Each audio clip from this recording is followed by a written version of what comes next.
দুৰ্বৃত্তই ফালিলে নিৰ্বাচনী পোষ্টাৰ ডিমৌত প্ৰতিক্ৰিয়া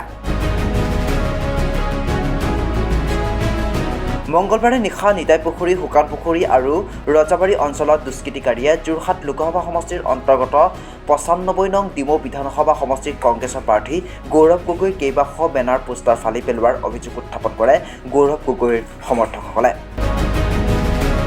ডিমৌ সমষ্টিত গৌৰৱ গগৈৰ উত্থানত শংকিত হৈ বিজেপি দলৰ কৰ্মীয়ে এই কাৰ্য সংঘটিত কৰাৰ অভিযোগ আৰু ইয়াকে লৈ এতিয়া ডিমৌত প্ৰতিক্ৰিয়াৰ সৃষ্টি হৈছে। আপোনালোকে দেখিছে যে বিজেপিয়ে এতিয়া সাংঘাতিক ধৰণে ভয় খাইছে।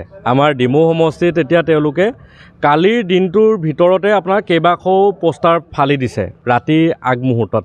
তাৰ মানে এটা কথা প্ৰমাণ হৈ গৈছে যে বিজেপিয়ে ভয় খাইছে আৰু গৌৰৱ গগৈ জয় নিশ্চিত হৈছে। কাৰণ গৌৰৱ গগৈ জিকিব বুলি গম পাই তেওঁলোকে এতিয়া একো কাম নাইকিয়া হৈ গ'ল, যিহেতু তেওঁলোকে এতিয়া পোষ্টাৰ ফালিবলৈ তেওঁলোকে লাগি গৈছে। কিন্তু তেওঁলোকক আমি সুধিব বিচাৰিছোঁ, তোমালোকে গছৰ ডালত লাগি থকা গছত ওলমাই থোৱা পোষ্টাৰখিনি ফালিব পাৰিবা, কিন্তু মানুহৰ বুকুৰ মাজত গৌৰৱ গগৈক লৈ যিখন ছবি এতিয়া অংকিত হৈছে, যুৱ প্ৰজন্মৰ যিখন ছবি গৌৰৱ গগৈৰ বুকুত অংকিত হৈছে, যুৱ প্ৰজন্মৰ বুকুত গৌৰৱ গগৈ ছবি আৰু আই মাতৃসকলৰ, ককা দেউতাসকলৰ, খুৰাসকলৰ বুকুত যিখন ছবি অংকিত হৈছে সেইখন তেওঁলোকে মচিব নোৱাৰে।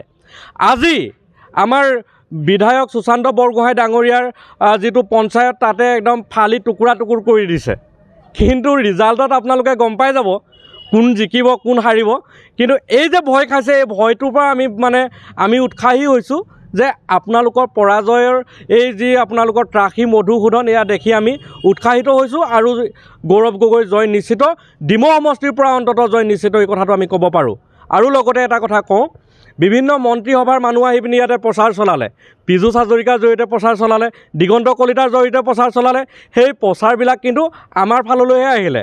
আৰু লগতে আমাৰ ৰানুজ পেগু ডাঙৰীয়াই একদম সন্মুখৰ পৰা কৈছিলে শিৱসাগৰত যে মিচিং গাঁও, দেউৰী গাঁও এইবিলাকত সকলোৱে আমাক ভোট দিব লাগিব বুলি। বিজেপিত তেওঁলোকে ৰাখিব পাৰিব লাগিছিলে।